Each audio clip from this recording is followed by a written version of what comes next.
अस्सलाम वालेकुम नाज़रीन। आज मैं आपके सामने पहली टॉपिक वाली वीडियो के साथ फिर हाज़िर हूँ। मैं पहली 2-4 वीडियोस बेसिकली किसी बीमारी पे नहीं करूँगा, बल्कि कुछ जनरल कॉन्सेप्ट वाली बातों पे करूँगा, जिसका ताल्लुक़ patient psychology, doctor psychology, patient doctor interaction, उसमें हम कहाँ कुछ सही करते हैं, कहाँ गलत करते हैं, कहाँ कुछ गलतफ़हमियों का शिकार होते हैं, जिसकी वजह से हमारी केयर पे अफेक्ट पड़ता है। आज जो बात हम करेंगे वो करेंगे कि क्या ग्लूकोफेज गुर्दे ख़राब करती है। हमें अक्सर इस मसले का सामना होता है कि पेशेंट जब हमारे पास आते हैं तो ग्लूकोफेज या मेटफॉर्मिन, मैं ग्लूकोफेज इसलिए मैं इस्तेमाल कर रहा हूँ कि ये लफ्ज़ Glucophage pretty much synonymous with metformin, metformin बोलूँगा तो अक्सर पेशेंट शायद ना समझ सकें, इसलिए मैं लफ्ज़ ग्लूकोफेज इस्तेमाल करूँगा, which is same as metformin. तो जब पेशेंट्स को हम ये शुरू कराते हैं तो अक्सर पेशेंट इस परेशानी का इज़हार करते हैं कि डॉक्टर साहब इससे गुर्दे हमारे ख़राब ना हो जाएँ, इससे गुर्दे ख़राब हो जाएंगे। उन्होंने पता नहीं कहाँ से सुना होता है, शायद अपने किसी जानने वाले को ये देखा होगा कुछ ऐसा, या उनसे सुना होगा, यकीनन कहीं ना कहीं से वो सुनते ही होंगे जिससे उनको ये परेशानी होती है। तो होता क्या है कि जब दवा शुरू कराते हैं तो या तो वो शुरू नहीं करते या कर लेते हैं मगर परेशान रहते हैं, या जब फॉलोअप में आते हैं तो जैसे हमने उसकी डोज़ को बढ़ाने को कहा होता है वो नहीं बढ़ा के आते और उससे उनकी शुगर की कंट्रोल में मुश्किल होती है और वो नुकसान उठाते हैं। तो मैं ये बात आज आप लोगों के सामने क्लियर कर देना चाह रहा हूँ कि प्लीज़ इसे कहीं बड़ा बड़ा दीवार पे लिख लें कि ग्लूकोफेज गुर्दे नहीं ख़राब करती। दिल की दीवार पे भी लिख लें और जहन की दीवार पे भी लिख लें कि मेटफॉर्मिन ग्लूकोफेज गुर्दे नहीं ख़राब करती, गुर्दों के साथ वो कुछ भी नहीं करती।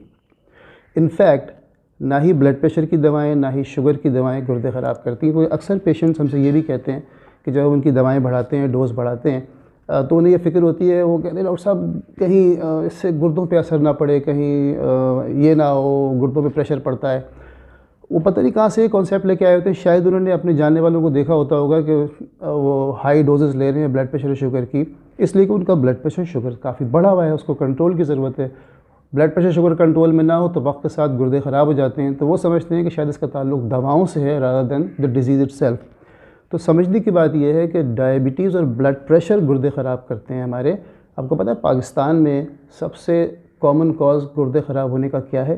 Diabetes and blood pressure. ये साइलेंट किलर्स हैं जो हमारे गुर्दे ख़राब करते हैं, जो बीनाई का नुकसान करते हैं, जिससे हमारे पैरों में ज़ख़म होता है, पैरों को काटना पड़ जाता है, जो दिल के दौरों का सबब बनते हैं, स्ट्रोक का सबब बनते हैं। ये ब्लड प्रेशर और शुगर है। तो शुगर की दवाएँ और ब्लड प्रेशर की दवाएँ गुर्दे ख़राब नहीं करती। यहाँ जस्ट फॉर कंप्लीशन से कि कोई डॉक्टर सुन रहा हो या किसी पेशेंट ने अपने किसी डॉक्टर से सुना हो तो वो ये कहते हैं कि डॉक्टर साहब ने बात खा ली और 1-2 चीज़ें ऐसी हैं जो कर सकती हैं। तो जस्ट फॉर दैट पर्पस मैं क्लियर कर दूं कि ब्लड प्रेशर की दवा का एक ग्रुप है जिसे हम एस इनहिबिटर्स या आर्ब्स, एंजियोटेंसिन रिसेप्टर ब्लॉकर कहते हैं, या शुगर की दवा का एक ग्रुप है SGLT2 इनहिबिटर्स, जो रिलेटिवली नया है और बहुत काम का है, इनफैक्ट हमारे गुर्दों को प्रोटेक्ट करता है। ये दोनों ग्रुप्स ऐसे हैं कि अगर हम इनको दवा पेशेंट पे शुरू करें तो बहुत रेयरली ऐसा होता है कि एक्यूट किडनी इंजरी, यानी उनके किडनीज़ के टेस्ट थोड़े से बढ़ सकते हैं, कभी कभार ज़्यादा ही बढ़ जाते हैं अगर हम उसको इग्नोर कर दें, देखें ना, मगर ये बहुत रेयर होता है। और इसीलिए डॉक्टर हज़रात जब आपको इन दवाओं पे शुरू कराते हैं तो चाहे आपका किडनी का टेस्ट अभी फ़ौरन क्यों ना हुआ हो, आपसे कहते हैं कि जी महीने बाद 2 महीने बाद ये रिपीट करा के आएँ। जो आप कहते भी हैं दोबारा क्यों कराएंगे, अभी तो कराया है, वो इसलिए कि doctor is trying to watch out for your kidneys and for your own interest, और वो आपके भले के लिए कर रहे होते हैं टू मेक श्योर कि आपको कोई नुकसान ना हो रहा हो, और हो रहा हो तो हम फ़ौरन बंद कर देते हैं। मगर ये सिर्फ इन दो, एक ग्रुप ब्लड प्रेशर का और एक ग्रुप डायबिटीज़ की दवा का, और बहुत रेयर होता है ये, और ये रिवर्सेबल होता है हम चेक करते हैं, बंद कर देते हैं दवा अगर ऐसा हो रहा हो तो। साथ ही एक और बात भी समझा दूँ कि कुछ पेशेंट जो होते हैं वो ज़रा चीज़ों पर नज़र रखते हैं, समझदार भी होते हैं। वो देखते हैं कि हमने एक दवा शुरू की, हमारा किडनी का टेस्ट थोड़ा सा बढ़ा तो वो दवाएं बंद कर देते हैं।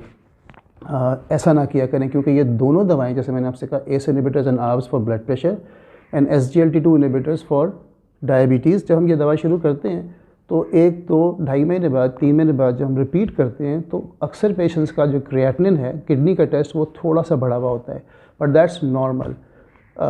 इट्स क्वाइट नॉर्मल कि क्रिएटिनिन हमारा कोई 20 to 25% बढ़ जाए। और ये वो लोग हैं जिनमें ये क्रिएटिनिन थोड़ा सा बढ़ता है तो उनको एक्चुअली लॉन्ग टर्म बेनिफिट होता है, उनकी किडनीज प्रोटेक्टेड होती हैं। इसकी वजह ये बढ़ना जो है वो इस बात की भी अलामत है कि लॉन्ग टर्म में उन्हें फ़ायदा पहुंचेगा, तो हम इस चीज़ों पे नज़र रखे हुए होते हैं। आप उस पर परेशान ना हुआ करें, डॉक्टर से फॉलोअप करके उसको डिस्कस कर लिया करें। तो समझने की बात यह है कि डायबिटीज़ और ब्लड प्रेशर हमारे गुर्दे ख़राब करती हैं, डायबिटीज़ और ब्लड प्रेशर की दवाएँ नहीं करती, और ग्लूकोफेज तो बिल्कुल भी नहीं करती। तो फिर आधे पाकिस्तान से अक्सर लोगों को ये क्यों परेशानी है कि ग्लूकोफेज गुर्दे ख़राब करती है, कॉन्सेप्ट आया कहाँ से? मैं आज ये भी समझा देता हूँ आपको। एक्चुअली इसमें कसूर सरासर डॉक्टर हजरात का है। वो क्यों होता ये है कि जिन लोगों के गुर्दे ख़राब हो रहे हों या एक लिमिट से ज़्यादा ख़राब हो जाएं तो बहुत सी दवाओं की डोज़ हमें कम करनी पड़ती है, और मेटफॉर्मिन ग्लूकोफेज उसमें से एक है। जब गुर्दे एक लिमिट से ज़्यादा ख़राब हो जाएं तो हम मेटफॉर्मिन ग्लूकोफेज बंद कर देते हैं। उसकी वजह क्या है? उसकी वजह यह है कि एक बहुत ही रेयर कॉम्प्लिकेशन है, एक बहुत ही रेयर कंडीशन है जिसे हम लैक्टिक एसिडोसिस कहते हैं। ये इतनी रेयर है कि अक्सर डॉक्टरों ने शायद ज़िंदगी में एक भी ना देखी हो, लेकिन वो पेशेंट्स जिनके गुर्दे ख़राब हो गए हों या काफ़ी ज़्यादा ख़राब हो रहे हों, उनको अगर हम मेटफॉर्मिन देते रहें फुल डोज़ में या उस डोज़ में जिसमें उनको नहीं देनी चाहिए, तो रेयरली शायद 1000 में से कोई एक आध पेशेंट ऐसा हो, बल्कि उससे भी कम, कि जिनको ये लैक्टिक एसिडोसिस हो जाए, और ये काफ़ी सीवियर कंडीशन होती है। तो हिफ्ज़ मा तक़द्दुम के तौर पे कि अगर किसी पेशेंट का किडनी फंक्शन बढ़ा हुआ है, उसकी किडनीज़ कम काम कर रही हैं, तो उस रेयर पॉसिबिलिटी से बच सकें, इसकी वजह से हम मेटफॉर्मिन या ग्लूकोफेज बंद कर देते हैं। होता क्या है कि जब डॉक्टर हजरात ये दवा बंद करते हैं तो पेशेंट को क्या बोलते हैं, आपके गुर्दे ख़राब हो रहे हैं या दवा बंद कर दें। अब अगर डॉक्टर एक्सप्लेन नहीं करेगा तो पेशेंट तो ये 2 डॉट्स मिलाएगा, गुर्दे ख़राब हो रहे हैं, मेटफॉर्मिन ग्लूकोफेज बंद हो रही है, तो वो ये समझेंगे कि शायद ये दवा ही ये काम कर रही थी। जब enough number of times over the last few decades doctors ये पेशेंट को बताते रहे कि जी मेटफॉर्मिन बंद कर दें, गुर्दे ख़राब हो रहे हैं, तो ऑब्वियसली पेशेंट्स ने ये नतीजा निकाला अपने जहन में, क्योंकि गाइडेंस तो पेशेंट की तरफ डॉक्टर की तरफ से मिली नहीं, तो ये समझे कि मेटफॉर्मिन गुर्दे ख़राब करती है। हमारे यहाँ अक्सर औक़ात डॉक्टर्स के पास या तो टाइम नहीं होता, या वो पेशेंट को बातें बताना और समझाना अपने रुतबे से नीचे की बात समझते हैं, और इस तरह ये गलत परसेप्शंस कम्युनिटी में डेवलप होते हैं, जिसके असरात फिर हम खुद फेस कर रहे होते हैं, और वो पेशेंट्स के लिए भी गलत साबित होता है। तो मैं ये आपको बताना चाहता हूँ इस वीडियो के तवज्जुह से कि खुदारा इस बात को जहन में बिठा लें कि ब्लड प्रेशर और शुगर की दवाएं गुर्दे नहीं ख़राब करते, बल्कि शुगर और ब्लड प्रेशर अगर वो कंट्रोल में ना रहें तो आपके गुर्दे ख़राब होते हैं। तो शुगर और ब्लड प्रेशर की दवाओं को जैसे डॉक्टर तजवीज़ करें वैसे ही लेना चाहिए, और ख़ास तौर पे मेटफॉर्मिन गुर्दे नहीं ख़राब करती। हाँ, मेटफॉर्मिन से एक साइड इफ़ेक्ट कॉमन है, 100 में से कोई 15 लोग ऐसे होते हैं कि जिनको लूज़ मोशन हो सकते हैं, पेट में दर्द, कभी कभार कब्ज़, मोस्टली लूज़ मोशन और पेट में दर्द हो सकता है, जो कि कुछ लोगों को आहिस्ता आहिस्ता ठीक हो जाता है। शुरू में हम हल्की डोज़ देते हैं, फिर वो बेहतर हो जाते हैं, डोज़ बढ़ा लेते हैं, और जिन लोगों को ये मसला बरकरार रहता है और उनकी क्वालिटी ऑफ लाइफ अफेक्ट होती है तो हम दवा बंद कर देते हैं। लेकिन मेटफॉर्मिन गुर्दे को ख़राब करना तो कुजा उसके साथ छेड़छाड़ भी नहीं करती। तो आई होप कि इस वीडियो से ये गलतफहमी आप लोगों की दूर हो गई होगी।